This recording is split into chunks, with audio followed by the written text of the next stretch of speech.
Olá pessoal, vim agora fazer um vlogzinho bem rápido com vocês, mostrar a fogueira de São João que meu pai fez aqui na porta. Tá bom? Não tem muita gente na rua não porque choveu, mas mesmo assim a minha fogueira continuou pegando aí, tá vendo gente? Ó, tá vendo? Ó o céu como tá, ó. Tudo nublado, foi bastante chuva hoje aqui. E agora, gente, eu vou mostrar pra vocês aqui um pouquinho da nossa decoração, ó, que meu pai fez, tá vendo? Meu pai comprou essas bandeirolas, aí pendurou.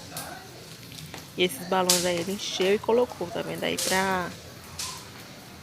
pra dar um climazinho junino, né? Pra acompanhar a fogueira aí nessa noite dos namorados, né, meus amores? Aí, a nossa fogueira e nossa decoração. E o nosso vlog foi bem rapidinho, meus amores, só pra mostrar pra vocês aqui o nosso clima junino.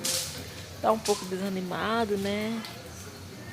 Essa noite, né? Porque tá chovendo, mas creio que nas próximas festas juninas, no São João, será mais animado que hoje.